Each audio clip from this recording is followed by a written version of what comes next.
Burma से आए मुझे कोई 2-1 वर्ष ही हुए होंगे।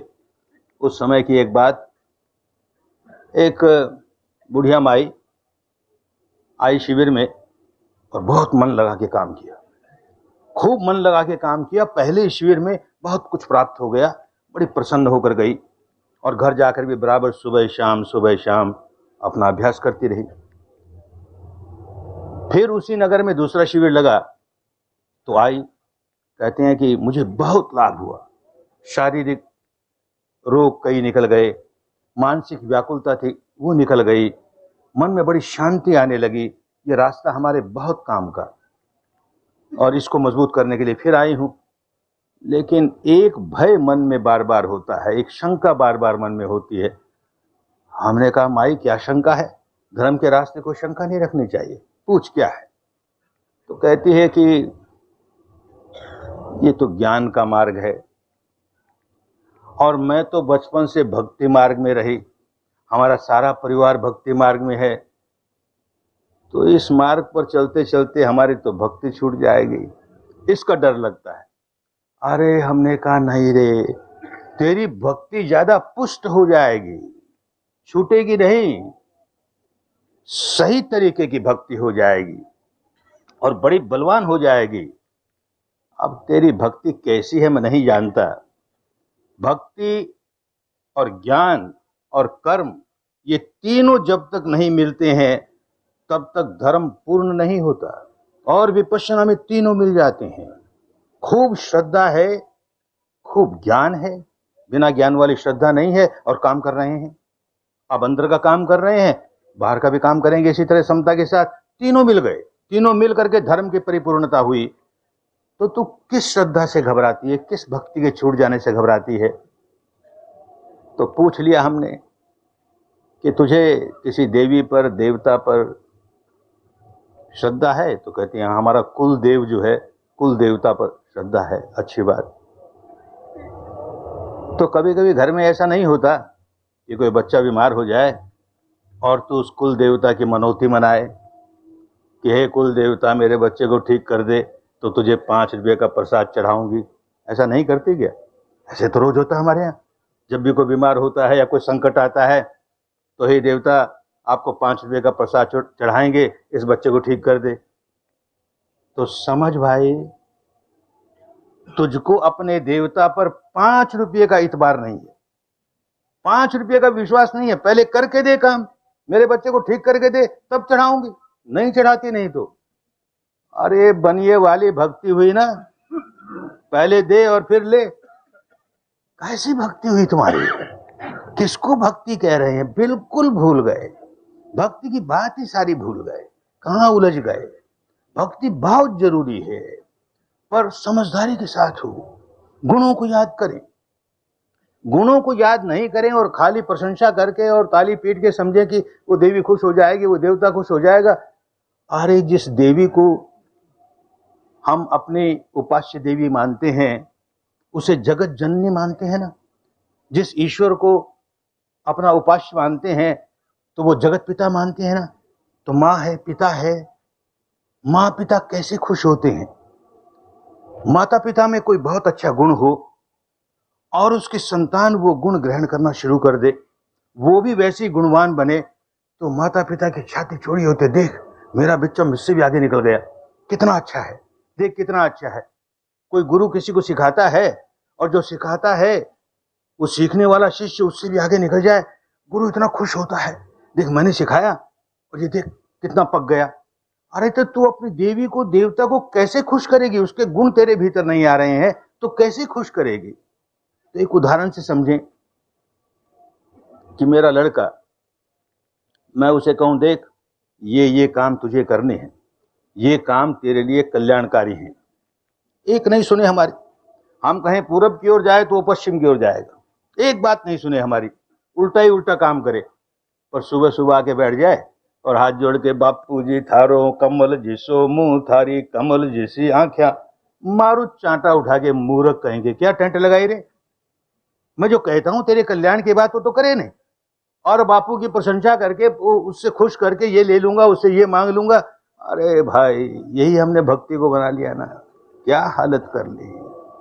भक्ति होनी चाहिए इसलिए कि जो हमारे उपास्य देव हैं, ईश्वर है, परमात्मा है, जो है, जिसके प्रति हमें श्रद्धा है, उसके गुणों को याद करें। वैसे गुण हम में आएंगे तो वो बड़ा प्रसन्न होगा। उससे ज्यादा प्रसन्नता उसको हो नहीं सकती। किसी को भगवान विष्णु के प्रति भक्ति जाग गई, अरे बड़ा कल्याण हो गया। भगवान विष्णु के प्रति श्रद्धा जाग गई, भक्ति जाग गई। विष्णवे, प्रभु विष्णवे अनंत है, उसके प्रति श्रद्धा जाग गई। 2000 वर्ष पहले भारत में ऐसा हुआ कि एक परंपरा चल पड़ी साहित्य निर्माण करने की। तो इस तरह का साहित्य लिखा गया जिसमें बहुत सी बातें संकेतों की भाषा में, सांकेतिक भाषा में, ऐसा साहित्य सभी संप्रदाय में लिखा गया। तो अब उस साहित्य के हिसाब से अब विष्णु का एक चित्र हमारे सामने आता है कि वो क्षीर सागर पर सोए हुए हैं। क्या क्षीर सागर होता है? दूध का समुद्र है। जो आदमी दूध के समुद्र में रहता है उसके वैभव का, उसके ऐश्वर्य का क्या ठिकाना। और फिर ऐश्वर्य और ज्यादा बताने के लिए उसका पांव लक्ष्मी माता चापती है, उसका पांव दबा रही है लक्ष्मी। अरे जिसका पांव लक्ष्मी दबाए उसके ऐश्वर्य का, उसके वैभव का क्या ठिकाना। संकेतों की भाषा में बात समझाई गई। जिस किसी के पास ऐश्वर्य आता है, वैभव आता है, धन आता है, पागल हो जाता है, नशा चढ़ जाता है, इतनी ऐंठन आती है, इतना अहंकार आता है, इतना तनाव आता है। और इसे देखो, इतना वैभव है, शांताकारं भुजग शयनं पद्मनाभं, पाठ करते हैं रोज सुबह, शांताकारं। चेहरे पर देखो कितनी शांति है, नशा नहीं आया, इतना धन है, वैभव है, शांति है। भुजग शयनं, सांपों की शैया पर सोया हुआ है। काले नाग, सिर पर नाग मंडरा रहा है, काल मंडरा रहा है, कोई फर्क नहीं पड़ता। भय का नामो निशान नहीं है। शांताकारं, चेहरे पर कितनी शांति है। निर्भय है। क्यों निर्भय है? क्योंकि निर्वैर है, किसी के साथ बैर नहीं उसका। ये गुण हम में आने चाहिए ना, वो गुण याद करें। शांताकारं भुजग शयनं, कैसी शांति है चेहरे पर। और बात आगे चलती है, पद्मनाभं, नाभि से एक कमल निकला, पद्म निकला। क्या पद्म निकला? संकेतों की भाषा है, समझनी चाहिए। पवित्रता का संकेत है पद्म। पानी में उपजता है, पानी की एक बूंद उसको नहीं लग सकती, इतना अनासक्त रहता है। ये अनासक्ति का लक्षण है। नाभि में से कमल निकला है, पवित्रता का लक्षण है। और उस कमल पर ब्रह्मा जी को बैठा दिया। अब कौन ब्रह्मा जी? चार मुंह वाले ब्रह्मा। चार मुंह वाले क्या ब्रह्मा होते हैं? ब्रह्मा का एक अपना स्वभाव होता है कि अनंत मैत्री का जीवन जिएगा, अनंत करुणा, अनंत मुदिता और अनंत उपेक्षा यानी समता। ये चार गुण होते हैं, इसीलिए पुराने साहित्य में उसको ब्रह्म विहार कहते थे। तो ये हमारे विष्णु की ये गुण है ना, अनंत मैत्री, अनंत करुणा, अनंत मुदिता, अनंत उपेक्षा। अरे ये गुण थोड़े थोड़े तो आने शुरू हो हम में। हम कर क्या रहे हैं? उन गुण को लाने की जरा सा भी कोई काम शुरू करें, कल्याण हो गया। एकदम धर्म के रास्ते पड़ गए, कल्याण के रास्ते पड़ गए, मुक्ति के रास्ते पड़ गए, भक्ति बड़ी कल्याणकारिणी हो गई। और केवल पाठ करके रह जाएं, शांताकारं भुजग शयनं, पर हमने पाठ कर लिया ना, अब बाकी काम विष्णु महाराज करें, वो हमारा आप ही तारेंगे, हमको आप ही ठीक कर देंगे, हमारे सारे दुख दूर कर देंगे। तो भाई समझ में नहीं आई, भक्ति को ठीक समझा नहीं। किसी को भगवान शिव के प्रति श्रद्धा हो गई, भक्ति हो गई, अरे बड़ा कल्याण हो गया, बड़ा मंगल हो गया। शिव शब्द का अर्थ ही मंगल है।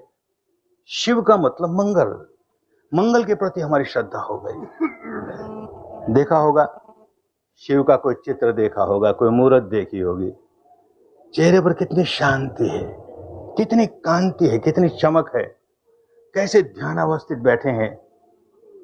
और वही बात सारे शरीर पर नाग लिपटे हैं, नाग लिपटे हैं, निर्भय, निर्वैर, निर्भय, निर्वैर, जरा सा माथे पर शिकन नहीं आता। और एक कहानी चलती है अपने यहाँ कि एक बार देवताओं में और असुरों में युद्ध हो गया और झगड़ा बढ़ते बढ़ते एक बात पर तय हुआ कि चलो हम लोग समुद्र मंथन करेंगे और मंथन करेंगे, इसमें से जो निकलेगा उसको आधा आधा बांट लेंगे। तो हुआ मंथन, अच्छी चीज भी निकली, बुरी चीज भी निकली, अमृत भी निकला और विष भी निकला।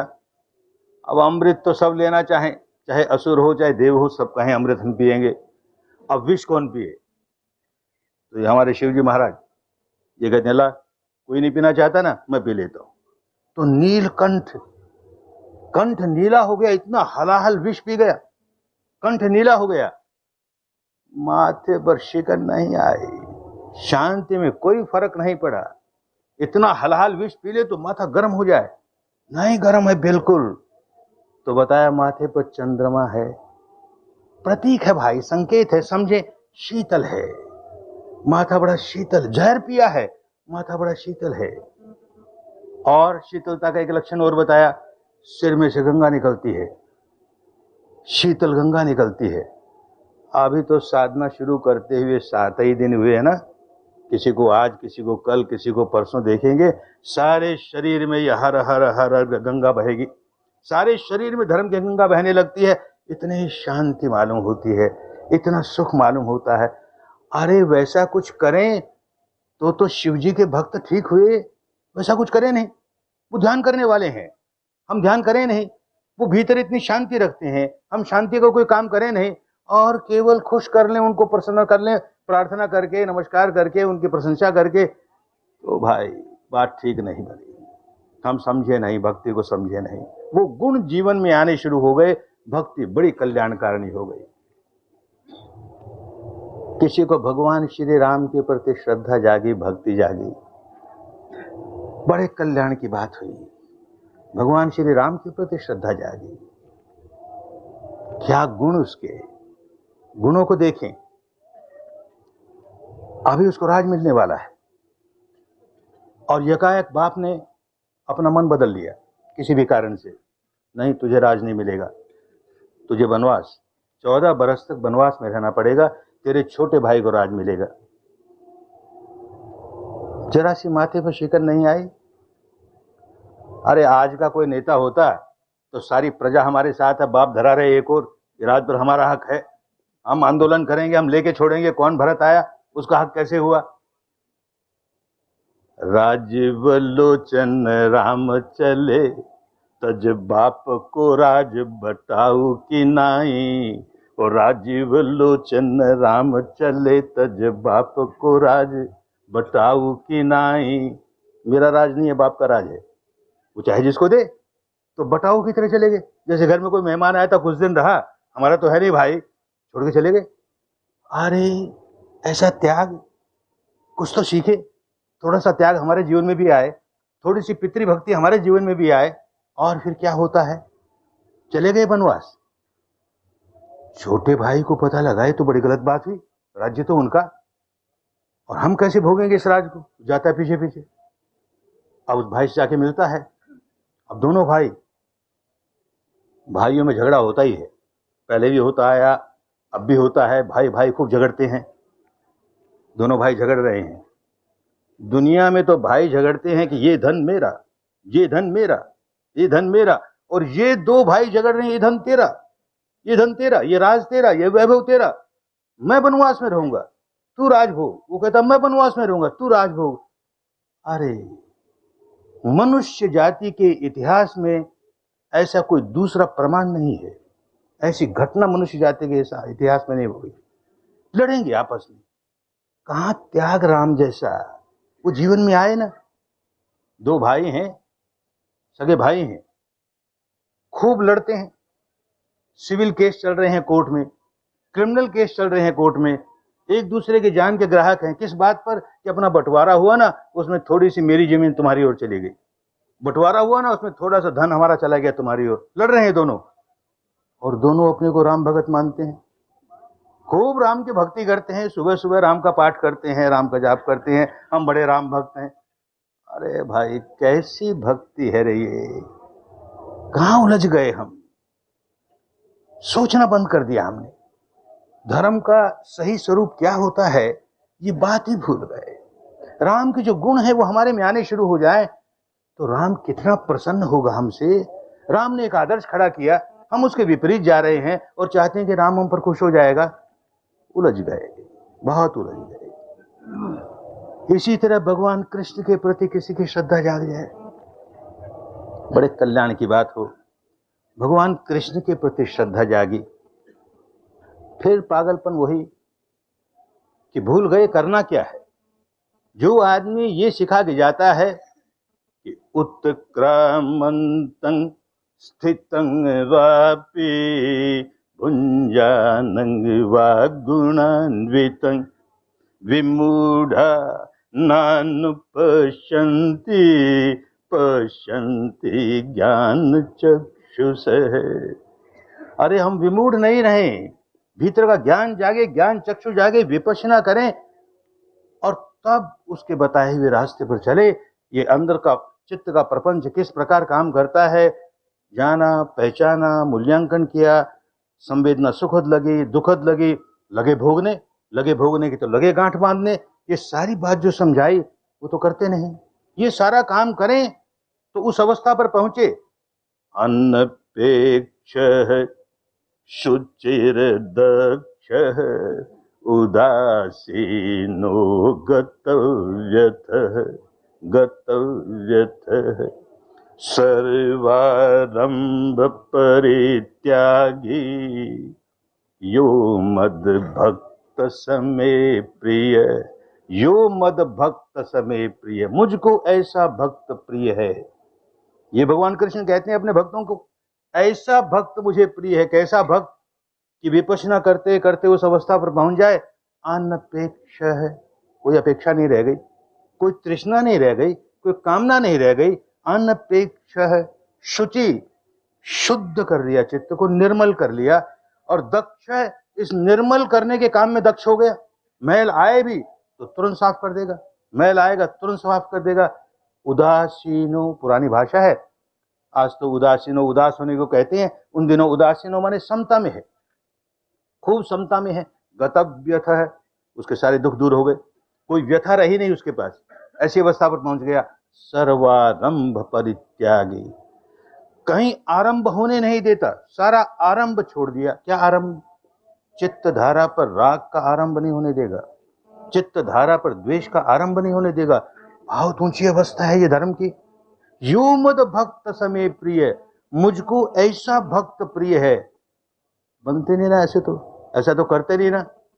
बस ताली बजाएंगे, कोई घंटी बजाएंगे, उसका नाम ले लेंगे, उसकी प्रशंसा कर लेंगे, वो खुश हो जाएगा। ये सब जंजाल क्यों करें? वो कहता है मुझको ऐसा भक्त प्रिय है, हम कहते हैं हमको ऐसा भगवान प्रिय नहीं। हमको तो ऐसा भगवान प्रिय है कि हम जो मांगे दे दे, फिर हम चाहे जो कुछ करें, छूट हो गए हमें। हम समझे नहीं भाई, धर्म को समझे नहीं। भगवान महावीर के प्रति श्रद्धा जागी, बड़ा कल्याण हुआ। भगवान महावीर के प्रति श्रद्धा जागी, लेकिन फिर वही बात, उनके गुणों को तो भूल गए, उनके गुणों को धारण करना तो भूल गए। फिर सकाम भक्ति, कुछ मांग करते हैं, कुछ मिल जाए। किसी आदमी ने एक बहुत बढ़िया भगवान महावीर के संगमरमर की मूर्ति बनाई, एक बहुत कीमती बड़ा मंदिर बनाया, संगमरमर का मूर्ति स्थापित की। फिर हाथ जोड़ के कहता है, हे महावीर स्वामी, इतना तो कर दिया आपके लिए, अब जो 10 करोड़ वाली इंडस्ट्री बैठाई है ना, वो चल जाए तो सोने का छत्र चढ़ा दूंगा। अरे घूस देना चाहता है भगवान महावीर, घूस देकर अपना काम कराएगा। अरे उस व्यक्ति को जो इतना अपरिग्रही है, इतना त्यागी है, सारा राजपाट छोड़ दिया, कमर में लंगोटी तक नहीं रखी, उसको तो सोने के छत्र की घूस देता है।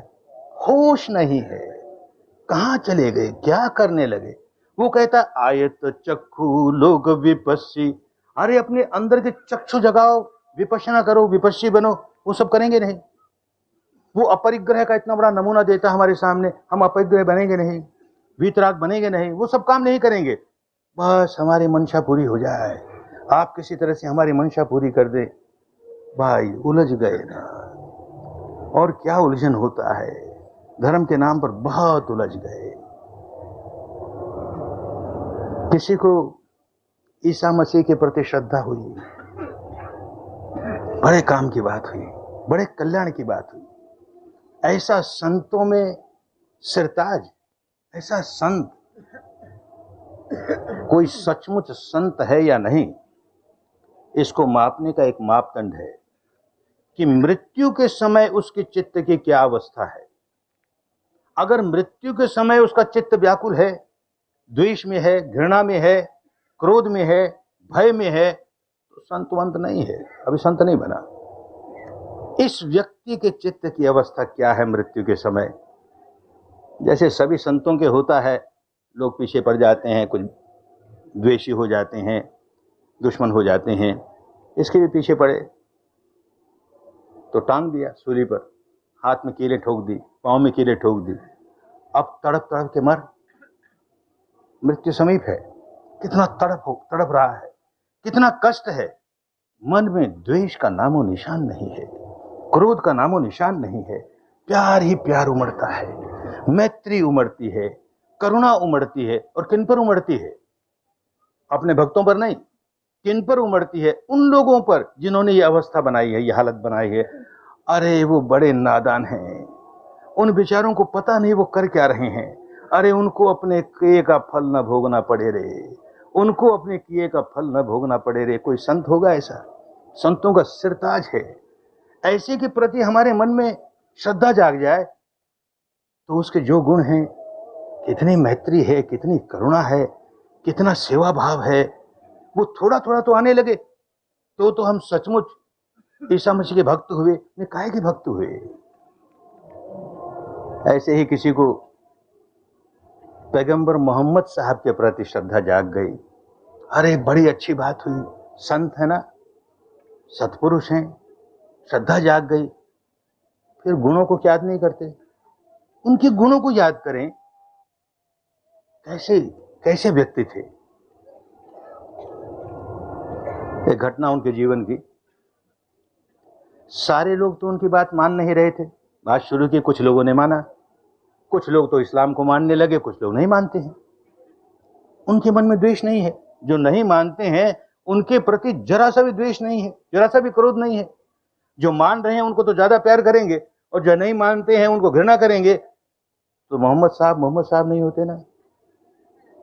अपने घर से रोज मस्जिद में नमाज पढ़ने के लिए जाते हैं, और रास्ते में एक बुढ़िया माई का घर आता है। वो, उसको बहुत घृणा है पैगंबर साहब से, ये क्या सिखा रहा है, ये सब गलत है। वो अपने पुरानी परंपरा के साथ उसका बहुत चिपकाव है, वो इस्लाम को नहीं स्वीकार करती। तो अब करे क्या, इतनी बुढ़िया अब कर भी क्या सकती है? तो यही करती है कि जब वो निकलते हैं तो उनकी टाइम है, इतने बजे निकलेंगे, इतने समय पर मस्जिद जाएंगे। जैसे वो जा रहे हैं, उसके घर के नीचे से निकल रहे हैं, वो तैयार बैठी है बरामदे में एक टोकरी में कचरा इकट्ठा करके, और जैसे वो निकलते हैं उनके सिर पर कचरा डाल देती। वो मुस्कुराते हैं, अपना कपड़ा वपड़ा झाड़ के चले जाते हैं, मस्जिद में नमाज पढ़ के आ जाते हैं। ये रोज का काम, नहीं गुस्सा आता जरा सा भी। एक दिन ऐसा हुआ कि मस्जिद जा रहे हैं और बुढ़िया ने कचरा नहीं डाला। अरे क्या हो गया, बुढ़िया ने कचरा नहीं डाला? उसे घर पे चढ़ गए। अरे बुढ़िया माई, तेरी खैरियत तो है ना, तू राजी खुशी तो है ना, आज तो कैसे भूल गई? अरे कितनी करुणा है उनके प्रति, जिन्होंने इस्लाम नहीं स्वीकार किया है, इस्लाम का विरोध करते हैं, और इसको देखो कितनी करुणा है। और जिन्होंने इस्लाम स्वीकार कर लिया उनके प्रति भी करुणा है, दोनों के प्रति समान करुणा है। एक और घटना घटी, मस्जिद में लोग नमाज पढ़ रहे हैं, एक भाई आया नमाज पढ़ने के लिए। अब बेचारे को कोई डायबिटीज का रोग होगा, अब नमाज पढ़ने का समय हुआ और उसको जोर का पेशाब हुआ, हाजत हुई, नहीं रहा गया, अब क्या करे? तो वहीं मस्जिद में एक और बैठ के उसने पेशाब कर दिया। अब लोग राठी लेकर के उसके पीछे, कि तूने नापाक कर दी मस्जिद को। वो रोकते, क्या कर रहा है? अरे तुम क्या कर रहे हो? अरे नहीं रे, इस बेचारी का क्या कसूर?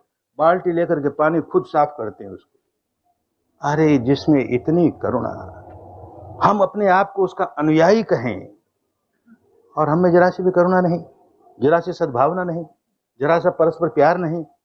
कहां चले गए? धर्म के नाम पर किधर उलझते चले गए? उलझते चले गए। समझें धर्म को और फिर देखें कि कितना मंगल होना शुरू हो जाएगा। किसी को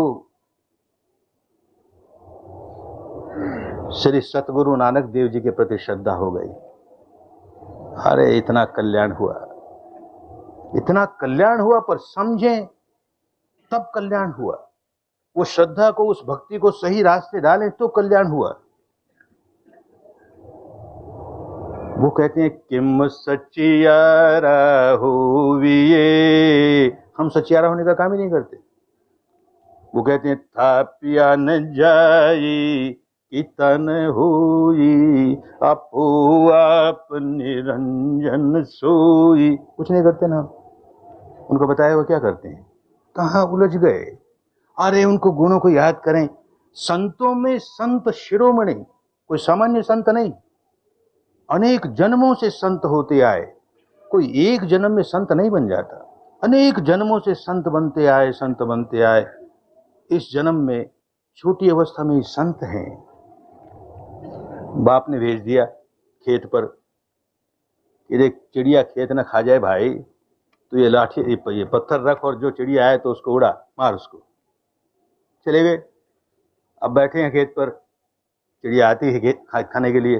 अरे प्यार उमड़ता है, करुणा उमड़ती है उन चिड़ियों पर। हर जी की चिड़िया ओ हर जी का खेत, ओ खा मेरी चिड़िया भर भर पेट। ये नानक है, संत है, मैत्री है, करुणा है। कहते हैं कि उस खेत में ज्यादा उपज हुई। ये चमत्कार की बात नहीं, समझना चाहिए, कुदरत का कानून है। एक व्यक्ति के भीतर से धर्म की तरंगें निकलेंगी, मैत्री की तरंगें निकलेंगी, करुणा की तरंगें निकलेंगी, आसपास का सारा वातावरण धर्म से भर जाएगा। और धर्म से भर जाएगा तो सारी बातें अच्छी होंगी, अपने आप उपज ज्यादा हुई। वो अवस्था आनी चाहिए ना, चित्त में करुणा जागनी चाहिए। कितनी करुणा, कितना समय अपना देश में ही धर्म नहीं सिखाते रहे, प्रदेशों में गए, और उन दिनों चलना फिरना यात्रा करनी कितनी कठिन। आज तो बड़ा आसान हो गया। कहां कहां गए, किधर किधर गए, धर्म सिखाने के लिए, लोगों का कल्याण करने के लिए, बदले में कुछ लेने का नहीं है। एक और बहुत बड़ा काम किया उन्होंने, बहुत बड़ा काम किया। कबीर जी ने और नानक जी ने मिलकर के बहुत बड़ा काम किया। 2500 वर्ष पहले के भारत में बड़ी अच्छी परंपरा थी एक, कि जो घर बार छोड़ के सन्यासी होते हैं वो तो धर्म सिखाएंगे ही, अपना भी कल्याण करेंगे, लोगों की सेवा करेंगे, नहीं तो वो समाज से अन्न खाते हैं, उसका बदला कैसे चुकाए, उनका काम है ये। लेकिन उस समय एक परंपरा थी कि गृहस्थ भी संत हो सकता है, और गृहस्थ संत हो करके सेवा कर सकता है धर्म में लोगों की। ये परंपरा इन्होंने शुरू की। घर छोड़ सकते थे, सन्यासी हो सकते थे, उनको कोई घर से राग नहीं था, आसक्ति नहीं थी, पर यह आदर्श स्थापित करना था कि गृहस्थ में भी कोई संत हो सकता है। ये गृही संत ऐसे होते हैं, गृही संत हैं तो लोगों पर भार नहीं पड़ेगा। एक बार ऐसा हुआ कि कहीं सन्यासियों का कोई स्थान था, बहुत सन्यासी थे, तो गए वहां, तो ये जानने के लिए कोई स्थान हो तो हम भी कुछ दिन यहां रहें। अब वो सन्यासी अपनी समझ से एक प्याला दूध का भर करके लबालब उनको भेज दिया। उन्होंने उसमें एक फूल की पाखड़ी रख दी, वापस भेज दिया। क्या था ये?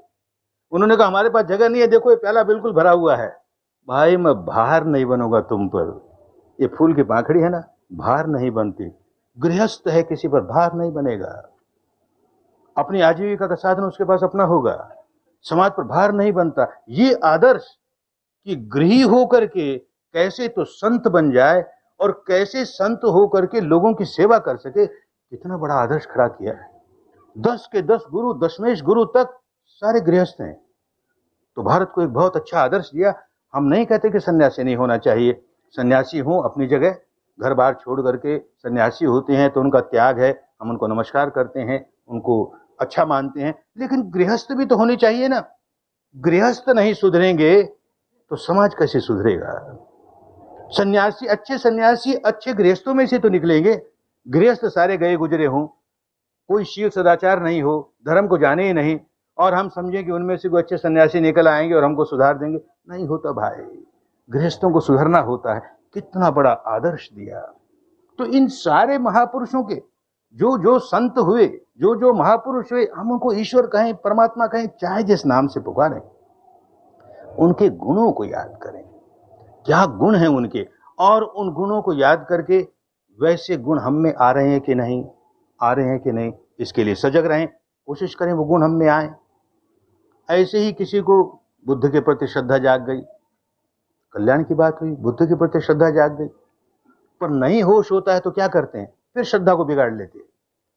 सुबह सुबह उठ के पाठ करेगा, बुद्धं शरणं गच्छामि, बुद्धं शरणं गच्छामि, बुद्धं शरणं, 3 बार पाठ कर लिया ना मैंने, बुद्धं शरणं गच्छामि, हम बुद्ध की शरण गए, अब दिन भर हमको छूट मिल गई, ओपन जनरल लाइसेंस है, अब चाहे सो करो, चाहे जितना दुराचार करो, शील सदाचार तोड़ो, कुछ भी करो, आखिर हम तुम्हारी शरण क्यों गए भाई, तुम आप ही तार दोगे हमें, तो पागलपन हो गया ना। अरे क्या बुद्धं शरणं गच्छामि, किसी को गौतम शरणं गच्छामि नहीं कहने दिया, बुद्धं शरणं गच्छामि। अरे गौतम का क्या, बिना बोधि बिना गौतम का क्या, बोधि आई तो बुद्ध बना, तो शरण बोधि की है, वैसी बोधि हम में भी जागे। हम क्या कर रहे हैं अपनी बोधि जगाने के लिए, कुछ नहीं कर रहे, तो काहे की शरण, क्या शरण ले रहे हैं हम, ये बात ही भूल गए तो गलत रास्ते पड़ गए ना। वो बड़ा सजग था कि आगे जाकर के लोग बिगाड़ लेंगे, धर्म को नाम पर संप्रदाय खड़ा कर लेंगे, तो बार बार समझाते रहे कि तुम नमस्कार करो तो किसको करो, तो बताया नमो तस्से भगवतो अरहतो सम्मा संबुद्धस्से, नमस्कार उसको कि जो अरहंत हो गया, जो सम्यक संबुद्ध हो गया, कोई हो गया, गौतम हो चाहे कोई और हो, जो भी इस अवस्था पर पहुंच गया उसको मैं नमस्कार कर रहा हूं, तो संप्रदाय में नहीं बंधेगा, किसी बाड़े में नहीं बंधेगा, मैं गुणों का ग्राहक हूं और गुणों को ग्रहण करके उस रास्ते चलने वाला हूं। तो बार बार कहा ये च बुद्ध अतीता च, ये च बुद्धाय नागत, पच्चुपन्ना च ये बुद्ध अहं वंदामि सर्वदा। कैसे वंदना करोगे बुद्ध की, ये च बुद्ध अतीता च, पूर्व काल में पहले जितने भी बुद्ध हुए, और वो बार बार कहते थे कि मेरी मोनोपोली नहीं कि मैं बुद्ध हुआ, मुझसे पहले न जाने कितने हुए और आज भी हैं और आगे भी न जाने कितने होंगे। अरे जिसमें ज्ञान जाग गया, जिसमें बोधि जाग गई, वो बुद्ध हो गया। तो ये मोनोपोली है कि एक ही आदमी में जागेगी, औरों में भी जाग सकती है। तो आज के पहले जितने भी बुद्ध हुए उनको वंदना करता हूं, आज जो बुद्ध हैं उनको वंदना करता हूं, आगे जो बुद्ध होने वाले हैं उनको वंदना करता हूं। तो उलझेगा नहीं ना, किसी संप्रदाय में नहीं बंधेगा, किसी बाड़े में नहीं बंधेगा। बहुत सजग थे कि कहीं ये भक्ति और पूजा को लेकर के बिगाड़ न ले धर्म को। तो समझाया कैसे पूजा करोगे तुम, बुद्ध की पूजा कैसे करोगे, तो समझाया इमाय धम्मानुधम्म पटिपत्य बुद्धं पूजेमि, इस प्रकार बुद्ध की पूजा करता हूं। कैसे, धम्मानुधम्म, स्थूल धर्म से लेके सूक्ष्म धर्म तक, माने शील से लेके समाधि प्रज्ञा निर्वाण तक, सारा का सारा धर्म के रास्ते का प्रतिपादन कर रहा हूं, उस पर चल रहा हूं। तो बुद्ध का सम्मान है। अपने माता पिता का सम्मान तब होता है कि उनके बताए रास्ते पर चलें, अपने गुरु का सम्मान तब होता है कि उसके बताए रास्ते पर चलें। वो चले नहीं और सम्मान कर रहे हैं, फूल चढ़ा दिया, दीप जला दिया और कुछ आरती उतार ली और समझे कि बस वो खुश हो गए ना, हमारा काम बन गया। तो भाई धूप जलाने में, दीप जलाने में कोई दोष नहीं, मूर्ति बनाने में कोई दोष नहीं, लेकिन वो सारा कुछ गुणों को याद करने के लिए, और वैसे गुण हम में आ रहे हैं कि नहीं आ रहे, आ रहे कि नहीं आ रहे। तो बुद्ध के प्रति श्रद्धा जागी तो बुद्ध के गुण सामने आए। क्या गुण है, इत्पिसो भगवा अरहं सम्मा संबुद्ध विद्याचरण संपन्नो सुगतो लोकविदु अनुत्तरो पुरुषधम्म सारथि सत्ता देव मनुष्यानं बुद्धो भगवाति। बुद्ध होगा तो ये गुण उसमें होंगे ही, कोई हो जाए बुद्ध, जो होगा इतिपिसो भगवा, वो भगवान हो जाएगा। 25 वर्ष में भाषा बदल जाती है, शब्दों के अर्थ बदल जाते हैं। आज तो भगवान का अर्थ ऐसे हो गया जैसे ईश्वर है, परमात्मा है। उन दिनों भगवान का क्या अर्थ था? उन दिनों की का साहित्य पढ़ने से मालूम होता है, भग्ग रागो भग्ग दोषो भग्ग मोहो ते भगवा।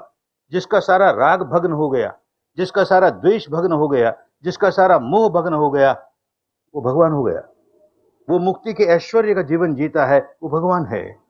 तो याद करें कि ऐसा कोई व्यक्ति हुआ कि जिसने सारा राग नष्ट कर लिया, अपना द्वेष नष्ट कर लिया, मोह नष्ट कर लिया, मुक्त हो गया। हम भी थोड़ा थोड़ा तो अपना राग दूर करें, थोड़ा थोड़ा द्वेष दूर करें, थोड़ा थोड़ा तो मोह दूर करें, तब तो उसके भक्त हैं। उसके प्रति श्रद्धा बड़ी काम की हुई, अन्यथा श्रद्धा के नाम पर धोखे में आ गए। तो बहुत सजग रहकर काम करना है, भक्ति हमारी कहीं दूषित ना हो जाए, बिल्कुल दूषित ना हो। अरहं, क्या अरहं? अरि कहते हैं दुश्मन को, हंत माने हनन कर लिया। जिसने अपने दुश्मनों का हनन कर लिया, उनके सबकी हत्या कर दी। अरे ये अहिंसा का पुजारी किसकी हत्या करेगा? कौन दुश्मन है हमारे? बाहर का एक व्यक्ति हमारा दुश्मन नहीं है, सारे दुश्मन हमारे भीतर हैं। ये जितने विकार हैं ये हमारे दुश्मन हैं। कितना दुख दे रहे हैं हमें, कितना कष्ट दे रहे हैं।